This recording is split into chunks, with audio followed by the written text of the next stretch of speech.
여러분 혹시 다이어트 광고를 보신 적이 있으십니까? 이렇게 오늘날 같이 분주하고 바쁜 현대인의 삶에 있어서 광고는 날이 갈수록 좀 더 자극적이고 또 깊은 인상을 남기는데 많은 힘을 쏟는 것 같습니다. 저는 그 중에서 가장 좀 대표적으로 좀 발달한 것이 바로 이 다이어트 광고이지 않을까 싶습니다.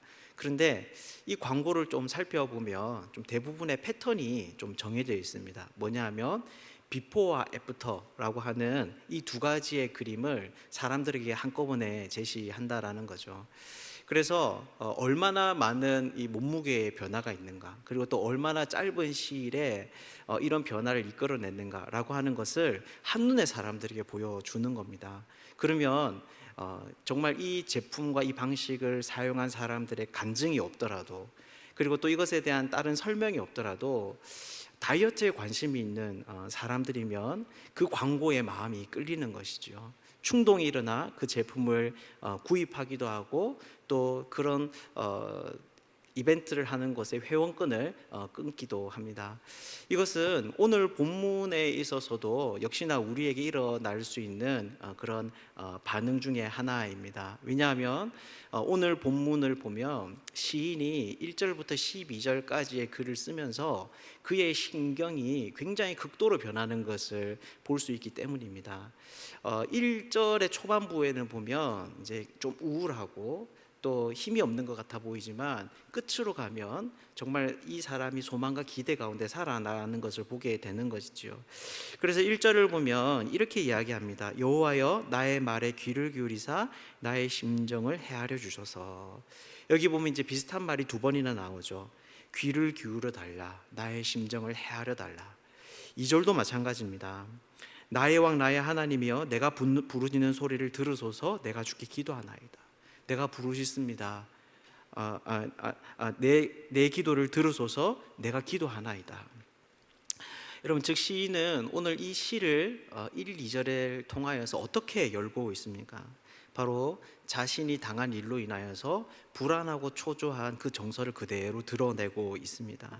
그리고 그 정서를 바탕으로 하나님께 자기의 기도를 들어달라는 요청을 거듭하고 있는 거죠. 누가 봐도 굉장히 마음이 애달아 있다라고 하는 것을 알 수 있습니다. 그런데 이 시의 끝은 그렇지 않은 것이죠. 나중에 또 11절, 12절의 이야기를 살펴보겠지만 이것을 우리가 대충만 읽어봐도 기쁨이라는 단어가 여기에 계속 반복돼 나옵니다. 즐거움이라는 단어도 등장하고요. 그러니까 처음에 시를 기록할 때와는 완전히 다른 모습이 이 시의 마지막 가운데에 드러나고 있는 거죠. 마치 서두에 말씀드렸던 것처럼 다이어트 광고가 비포와 애프터가 딱 대조되듯이 이 시 역시나 그렇다라는 것입니다. 그렇다면 여러분, 이것이 무슨 말이겠습니까? 이 이야기는 무엇보다 정말 기도조차 할 수 없는 극한 어려움, 고난 가운데 있는 사람들에게 삶의 무거운 짐을 지고 하루하루를 살아가는 그런 인생들로 하여금 주목하게 하는 시다라는 것이죠. 그래서 하나님 앞에 우리 인생의 고통의 문제를 쏟아놓는 것이 도대체 무슨 의미가 있느냐라고 하는 그런 사람들로 하여금 하나님 앞으로 이끌어가게 하는 그런 내용을 담고 있다라는 것입니다. 그렇다면 여러분, 오늘 이 시인의 고백 가운데에는요, 무엇이 이 시인의 마음을 바꾸어 놓고 있을까요? 무엇이 이 시인의 마음의 변화를 이끌어내고 있을까요? 오늘은 이 시인의 고백을 통해서 무엇이 고난당하는 자의 그 마음을 바꾸어 내는지, 그리고 그 변화를 통하여서 우리가 어떤 삶을 살 수 있는지를 같이 한번 살펴보도록 하겠습니다. 우선 이것에 대해서 오늘 본문은 무엇이 이 시인의 마음의 변화를 이끌어내게 되었는지 그 핵심적인 이유에 대해서 말을 합니다. 여러분, 그것이 무엇일까요? 우선 3절 말씀인데요, 우리 3절을 같이 한번 읽어보겠습니다. 여호와여 아침에 주께서 나의 소리를 들으시리니 아침에 내가 주께 기도하고 바라리이다. 아멘. 여러분, 이 3절의 뉘앙스가 좀 어떻습니까? 1절, 2절에 비해서는 조금 긍정적이다라는 느낌을 받습니다. 왜냐하면 우리가 이 아침이라는 단어에서 이제 그날 하루 하나님이 행하실 일들에 대한 어떤 기대감을 느낄 수 있기 때문입니다. 물론 이것을 통해서 아침의 기도다라고 이제 말하는 이제 학자들도 있지만, 저는 이 아침이라고 생각할 때 우리가 흔히 아침에 하루의 계획을 세우잖아요. 그날에 어떤 일이 일어날지 모르는 상황 속에서 또 그런 기대감과 소망이 나타내는 것이 바로 이 아침이라는 단어인 것 같습니다. 이것을 좀 더 이제 강화시켜 주는 게 뭐냐면, 뒤에 보면 이제 바라리다라고 하는 단어입니다. 여기서 바란다라고 하는 것은요, 하나님이 나타나실 것을 기다린다라고 하는 의미입니다. 그러니까 아침에 기도한 이 사람 가운데 하나님이 나타날 것에 대한 어떤 기대가 담겨져 있는 거죠. 뿐만 아니라 여기서 기도한다, 아침에 기도한다라고 이야기하는데, 사실 이 기도라고 하는 단어는 앞에서 말하는 1, 2절에서 하는 기도와는 원어를 보면 좀 다른 단어입니다. 3절에 나오는 이 기도는요, 사실 제사를 위해서 제단을 준비하다라고 하는 의미를 가지고 있습니다. 그러니까 예배를 뜻하는 것이죠. 즉 그는 고통에 짓눌려 긴박하고 긴장 가득하던 1절, 2절의 마음에서 그 마음이 변화되어서 조금 더 긍정적으로 또 밝은 심정으로 하나님 앞에 예배함으로 나아가고 있습니다. 그리고 이러한 심경의 변화는 7절에서도 우리가 찾아볼 수 있습니다. 오늘 본문은 크게 두 부분으로 나눈다면 1절에서 7절까지를 한 달라고 이렇게 묶을 수 있거든요. 근데 7절 끝에도 보면 이 시인의 심정적인 변화가 나타나 있는데, 거기에도 보면 뭐라고 얘기하냐면 주를 경외함으로 성전을 향하여 예배하리이다라고 말하면서 그의 마음의 예배에 대한 열망을 드러내고 있습니다. 여러분, 그러면 어떻게 이 사람은 이런 마음을 가질 수 있었을까요? 고통에 짓눌리고 마음이 조급하고 쫓겨서 하나님을 약간 닥달하는 듯한 느낌을 가진 이 정서에서 어떻게 그는 이 모든 것들을 내려놓고 예배라고 이야기하는 완전히 다른 주제에 어떤 그런 열망을 드러내는 자리로 갈 수 있을까요? 한글에는 없지만 이제 원어를 보면 4절 앞에는 원인을 나타내는 이제 접속사가 나타나 있습니다. 영어로 봐도 for라는 단어가 여기 들어가 있거든요. 그러니까 4절에서 6절이 또 이제 하나의 의미의 단원으로 묶일 수 있는데, 이 4절에서 6절이 뭐냐 하면 결국에는 시인으로 하여금 이런 마음의 변화를 바꾸게 한 그 원인이 이 4절, 6절이 기록되어 있다라는 겁니다. 자, 그렇다면 4절, 6절에서 시인이 여러분 발견한 것은 여러분 무엇일까요? 우선 4절을 보면 이렇게 이야기를 합니다. 주는 죄악을 기뻐하는 신이 아니시니 악이 주와 함께 머물지 못하며. 즉 이 시인이 뭐라고 이야기합니까?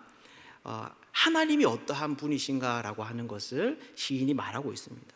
이 주님이 어떤 분이냐면 악과 도무지 함께 머물지 못하는 존재다라는 거죠. 여기서 머문다라고 하는 것은 이방인들이 임시적으로 거주하는 형태를 의미합니다. 여행객들이나 나그네들의 어떤 숙박 방식인 것이죠. 그러니까 이 말은 무슨 말이냐면 하나님은 악인들과 잠시도 함께 있을 수 없는 분이시다라고 하는 것을 의미합니다. 또한 5절을 보면 오만한 자들이 주의 목전에 서지 못하리이다. 주는 모든 행악자를 미워하시며 라고 말합니다. 여기서 주의 목전에 서지 못하다라고 하는 말은 이 악인들은 하나님의 눈이 닿는 보이시는 곳에조차도 있을 수 없다라는 것입니다. 여러분, 우리가 눈으로 얼마나 많은 것을 볼 수 있습니까? 산이 없다면, 또 큰 건물이 없다면 우리는 그 땅의 끝을 볼 수 있죠. 거기서 해가 떠오르는 것을 볼 수 있습니다. 굉장히 멀리 있는 것까지 볼 수 있습니다. 하물며 하나님은 얼마나 많은 것을 보실 수 있으시겠습니까? 즉 이 말은 무슨 말이냐면 하나님은 악을 행하는 사람들은 정말 하나님 근처에도 오지 못하는 하나님 그런 존재다라고 하는 것입니다. 여기서 좀 더 나아가 6절은 더 세게 말합니다. 우리 6절의 말씀을 같이 한번 읽어보겠습니다. 거짓말하는 자들을 멸망시키리이다. 여호와께서는 피 흘리기를 즐기는 자와 속이는 자를 싫어하시나이다. 아멘. 여기 보면 이런 악에 대한 하나님의 마음을 싫어한다라고 하는 말로 표현하고 있습니다. 이거는 그냥 거리낀다, 별로 좋아하지 않는다라고 하는 의미가 아니라 혐오하다, 가증히 여기다라고 하는 그런 의미입니다. 극도로 싫어하는 것이죠.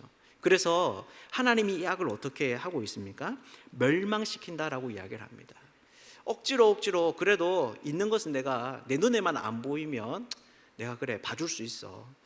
내 곁에만 오지 않으면 내가 모른 체 하고 넘겨가 줄 수 있어. 내 곁에는 오지 마, 이런 의미가 아니라 아예 그 존재 자체를 멸망시키려고까지 하는 것이 바로 하나님이시다라는 것이죠. 그렇다면 여러분, 이것이 무슨 말이겠습니까? 바로 시인이 자기의 이 어려움과 고통의 문제를 가지고 신음하며 근심하며 하나님 앞에 기도하다가 자기를 공격하는 그 대적들을 생각하게 됐던 겁니다. 그런데 그 가운데서 무엇을 발견하게 되었냐면 하나님의 의로우심을 발견하게 되었다라는 것입니다. 이 시인은 하나님의 그 의로우심으로 말미암아 자기의 마음이 지금 변하고 있다라고 하는 것이죠.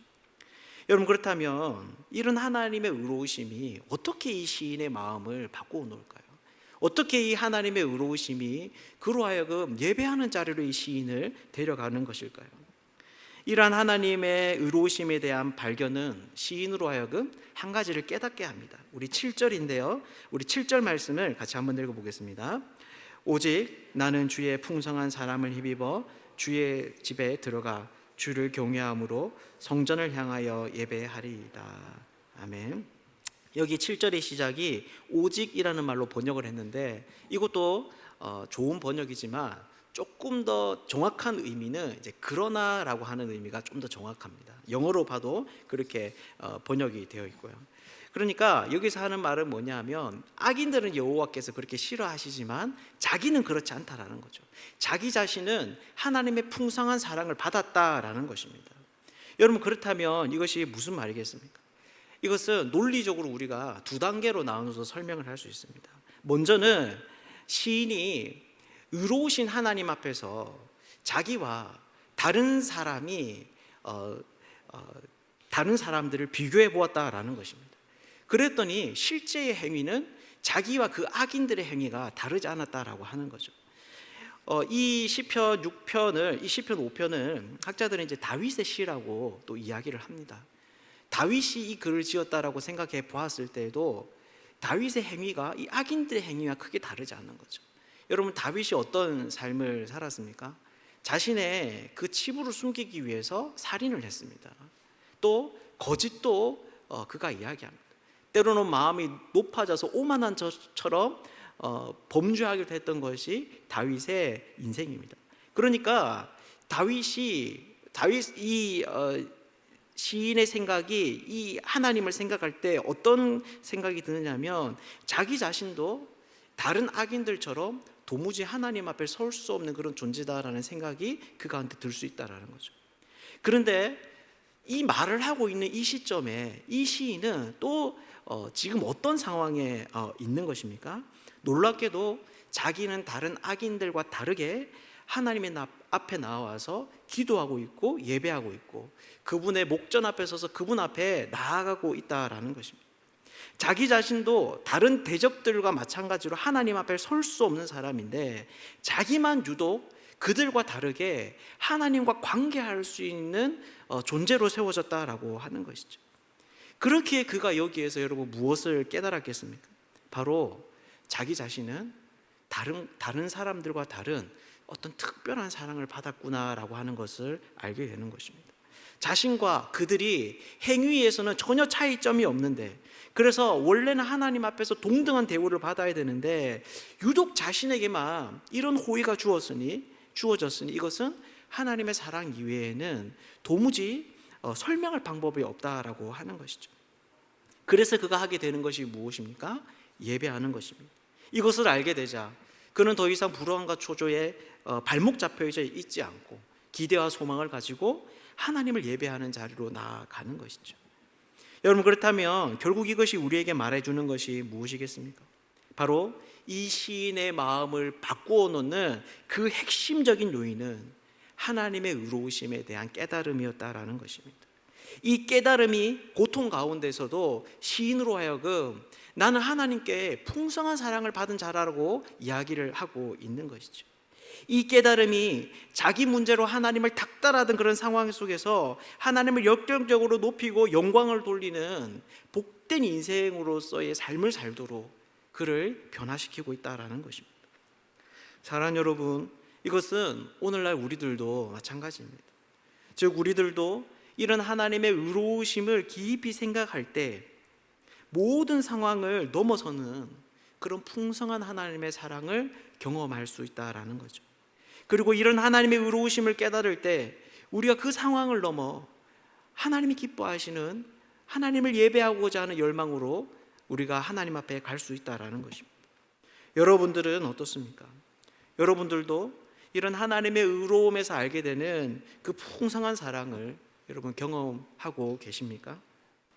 애초에 우리가 하나님의 성품에서 그 풍성한 사랑을 발견하지 못한다면 우리는 쉽게 정서적인 만족에서 그 은혜를 찾게 됩니다.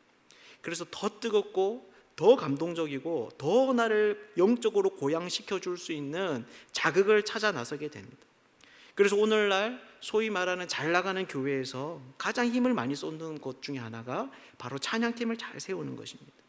조금만 열심히 있는 교회면 전문 찬양 사역자들을 청빙하고 좀 더 마음 있는 교회들이면 악기팀들을 다 유급 사역자로 청빙을 합니다. 미디어도 마찬가지입니다. 왜냐하면 그렇게 해야지만 청중들이 하나님의 사랑을 느끼기 때문입니다.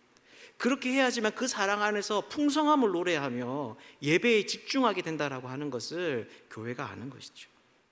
하지만 여러분, 하나님의 백성에게 그 사랑의 풍성함은 그 어디보다 그분의 성품 가운데 선명하게 드러나 있습니다. 왜냐하면 하나님은 원래 조금도 우리와 함께 하실 수 없는 의로운 분이시기 때문입니다. 하나님은 악인이라면 그분의 눈에 담기도 싫어하실 만큼 악을 미워하시는 분이시기 때문입니다. 그런데 그분이 우리를 자기의 눈앞의 자리로, 그분 가까이로 예배하고 기도할 수 있는 자리로 불러주셨습니다. 그러니 이런 하나님의 사랑이라는 것 이외에 어떤 방식으로도 설명할 수 없는 것이죠. 우리가 이 놀라운 은혜를 이 시인처럼 하나님 안에서 발견할 수 있는 사람들이 되면 좋겠습니다. 그래서 그분께 나아가는 자리마다 이런 풍성한 하나님의 사랑에 대한 우리의 고백이 넘쳐나면 좋겠습니다. 이 자리에 있는 우리 모두가 이런 하나님의 사랑을 알고 그 무엇보다 예배를 사모하는 복된 사람들 되시기를 주님의 이름으로 축복합니다. 시인은 이렇게 하나님께서 의로우신 분인 것을 확신하면서 자신을 향한 하나님의 풍성한 사랑을 알게 됩니다. 그런데 이 사실들을 두고 볼 때 이것으로 인해 불편한 사람들도 있습니다. 왜냐하면 시인의 상황이, 시인이 가지고 있는 문제에 아무런 변화가 없기 때문입니다. 그래서 이런 예배로 향하는 시인의 모습을 보면서 이것은 고통스러운 현실을 피하기 위해서 종교 뒤에 숨는 것이 아니냐, 사람들이 그렇게 생각할 수도 있는 것이죠. 그런데 이후의 구절들을 보면 전혀 시인이 그렇게 반응하고 있지 않음을 우리가 알 수 있습니다. 오히려 그는 더욱더 자기가 처한 그 현실 앞으로 가까이 나아갑니다. 그렇다면 그는 어떻게 이렇게 할 수 있었을까요? 8절을 보면요, 시인은 지금 결코 자신이 지금 처한 현실을 잊지 않고 있다는 것을 보여줍니다. 우리 8절의 말씀을 같이 한번 읽어보겠습니다. 여호와여, 나의 원수들로 말미암아 주의 의로 나를 인도하시고 주의 길을 내 목전에 곧게 하소서. 아멘.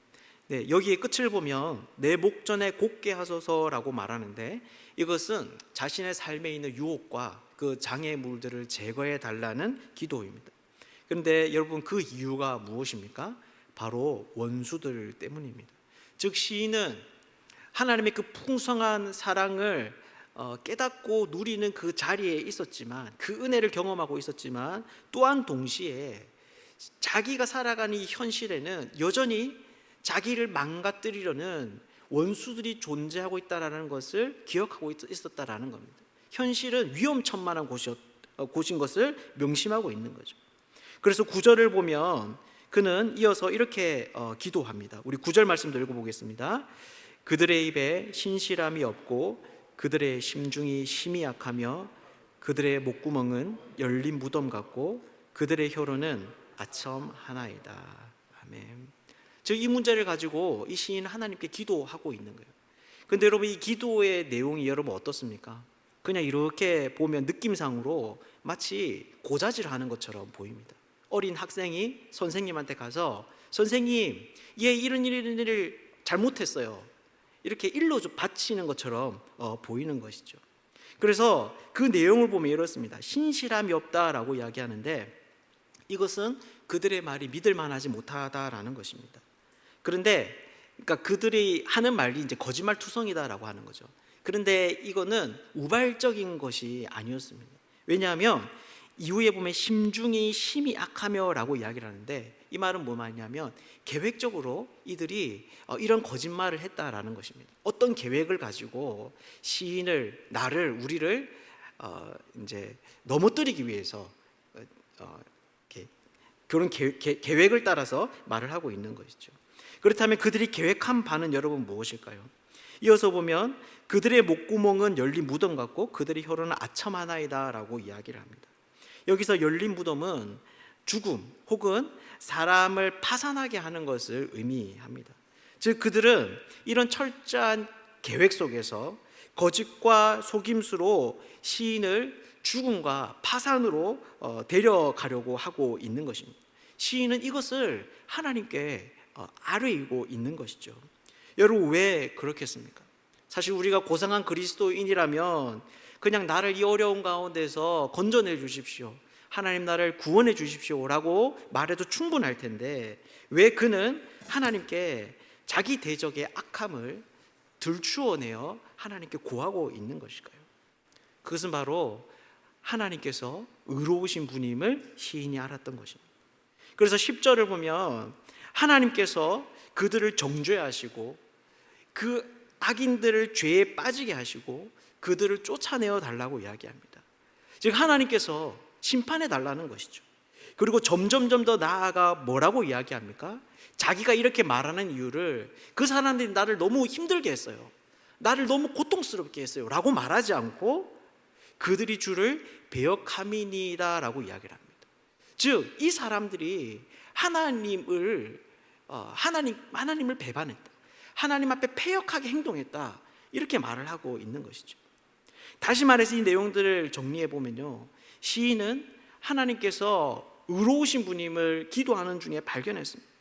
그리고 그것으로 말미암아 자신이 얼마나 풍성한 사랑을 누리는지, 얼마나 그 놀라운 사랑을 받았는지를 깨닫게 되었습니다. 하지만 이것은 곧 자신이 대적들로부터 고통을 당하고 있는 이 여러 가지 어려운 상황에 대해서도 새로운 시각을 열어주었습니다. 뭐냐 하면 하나님이 의로운 분이시니까 나를 고통에 빠뜨리는 이 대적의 악행은, 그들의 악한 행위는 나를 향한 공격일 뿐만이 아니라 하나님에 대한 반영이기도 하다라는 것입니다. 이것은 나의 문제일 뿐만이 아니라 하나님의 문제이기도 하다라는 것이죠. 그래서 그는 어떻게 하고 있는 겁니까? 하나님 앞에 가서 그들의 악함을 고하고 있는 겁니다. 그들에 대한 심판을 부탁하는 걸 넘어서서 더욱 담대하게 하나님의 일하심을 촉구하고 있는 것이죠. 사랑하는 여러분, 이것은 오늘날 우리들에게도 너무너무 큰 위로가 되는 이야기입니다. 왜냐하면 우리들의 삶 역시나 어떻습니까? 하나님이 미워하시는 것들에 둘러싸여져 있습니다. 실제 우리는 우리를 공격하는 어떤 사람들의 악의적인 행동으로 어려움을 당할 때가 있습니다. 하지만 그런 것들 뿐만이 아니라 하나님은 그런 행동을 만들어내는 내면의 욕심과 부패함, 또한 우리 인생을 고통스럽게 만드는 질병과 사회적인 불이함, 그리고 그 불의가 만들어내는 제도, 이런 모든 것들을 다 미워하시는 것이죠. 그런데 이것들이 여러분 어떻다라는 것입니까? 바로 나를 대적하는 것일 뿐만이 아니라 하나님을 대적하는 일이기도 하다라는 겁니다. 이 문제를 해결하는 것은 나의 일일 뿐만이 아니라 하나님의 일이기도 하다라는 것이죠. 여러분, 그렇다면 우리는 어떻게 해야 할까요? 이런 하나님의 의로움을 아는 사람들은 현실 가운데 고통의 문제를 당하였을 때 우리를 넘어뜨리려는 이 세상에 만연한 악의 문제를 직면하였을 때 우리는 어떻게 해야 할까요? 11절, 12절에서 이것을 대답하고 있습니다. 우리 11절 말씀을 같이 한번 읽어보겠습니다. 그러나 주께 피하는 모든 사람은 다 기뻐하며 주의 보호로 말미암아 영원히 기뻐 외치고 주의 이름을 사랑하는 자들은 주를 즐거워하리이다. 아멘. 이것은 그 하나님의 의로움을 아는 사람, 그래서 사랑을 입어 하나님의 의롭다 인정함을 받은 사람들이 누리는 그 특권에 대해서 이야기를 하고 있는 겁니다. 그에겐 새로운 세상이 펼쳐져 있는 것이죠. 시인은 이것에 대해서 주께 피하는 모든 사람은 기뻐한다라고 말합니다. 그것도 영원히 기뻐한다라고 거듭 말합니다. 그리고 또한 주의 이름을 사랑하는 자들은 주를 즐거워하리이다라고 이야기를 합니다. 그러니까 11절은 지금 기쁨이라는 단어가 두 번이나 반복되고 또 즐거움이라는 단어도 같이 등장하고 있는 것이죠. 이때 이 즐거움과 기쁨은 구원받은 자의 찬양, 감사 이런 것들을 의미하는 것입니다. 즉 이들의 삶은 여러분 어떻습니까? 그들의 삶에는 하나님의 거듭되는 구원과 반복되는 은혜로 인하여서 끊이지 않는 기쁨이 충만하다라는 것입니다. 뿐만 아니라 12절은 이렇게 이야기합니다. 여호와여 주는 의인에게 복을 주시고 방패로 함같이 은혜로 그를 호위하시리이다. 이것이 무슨 말입니까? 바로 그에게는 하나님의 인도하심과 보호하심에 대한 확신이 있다라는 것입니다. 그래서 어떤 상황 속에서도 자신의 미래를 희망차게 기대를 가지고 바라보며 소망을 가지고 살아갈 수 있다라고 하는 것이죠. 여러분, 그렇다면 여러분 이것이 무슨 말이겠습니까? 하나님의 의로움을 아는 자들은 현실의 고통이 있을 때, 자기를 위협하는 대적을 직면했을 때 하나님께 피할 수 있어야 한다라는 것입니다. 하나님을 더 사랑할 수 있어야 된다라는 것이죠. 이것은 우리가 현실을 도피해서 어떤 종교적인 행위에만 몰입해야 된다라는 것을 의미하는 것이 아닙니다. 이런 사람들은 하나님의 의로우심을 알고 고통 중에도 예배하기를 멈추지 않는 것은 물론이거니와 온갖 악한 적들에게 둘러싸여 있을 때에도 지금 내가 할 수 있는 일들을 하는 것입니다. 그리고 그 결과를 하나님께 내어 맡겨드리고 의로우신 하나님이 지금 나와 함께 하심을 믿고 신뢰하며 그 결과 그분과 함께 자기에게 주어진 그 삶을 뚜벅뚜벅 걸어가는 것이죠. 이것이 바로 주께 피하는 사람들의 모습인 것입니다. 오늘 시인은 하나님의 의로우심에 대해서 이야기하면서 이 의로우심을 아는 것이 우리의 삶에 또 우리의 마음에 어떠한 변화를 이끌어내는지를 말해주고 있습니다. 오늘 우리가 이 말씀을 깊이 생각할 수 있으면 좋겠습니다. 그래서 그 의로우신 하나님을 더욱더 깊이 묵상할 줄 알며 그 하나님의 은혜를 풍성히 누리는 사람들 되면 좋겠습니다. 우리 이 자리에 있는 우리 모두 사랑하는 하나님의 사람들이 그 하나님 앞에서 허락하시는 풍성한 사랑의 누림과 우리 인생에 주어진 대적들과 싸울 수 있는 그런 담대함을 얻는 복된 인생들 되시기를 주님의 이름으로 축복합니다. 함께 기도하겠습니다. 살아계신 하나님, 오늘 인생의 대적들로 말미암아 고통 가운데 놓여 있는 한 사람의 기도를 우리가 함께 살펴보았습니다. 초조하고 낙심되는 상황 속에서 애다른 그 심령 가운데 하나님께서 자신이 의로운 분임을 발견케 하셨습니다. 그리고 그가 그 의로움을, 하나님의 의로움을 자기의 의지할 대상으로, 자기가 피해야 할 곳으로 붙들 때 그의 인생과 삶이 변화되는 것을 우리가 함께 보게 됩니다. 주님, 오늘 이 자리에 모인 사랑하는 하나님의 사람들에게도 하나님이 얼마나 의로우신 분인가를 깨달아 알게 하여 주시옵소서. 그래서 시인에게 일어났던 이 놀라운 하나님의 사랑을 깨닫는 일들과 우리에게 주어진 여러 가지 대적들이 만들어내는 그 고통의 상황을 새로운 눈으로 바라볼 수 있는 그런 복된 은혜의 역사가 우리의 삶 가운데도 있게 하여 주시옵소서. 감사하며 우리 주 예수 그리스도의 이름으로 기도드립니다. 아멘.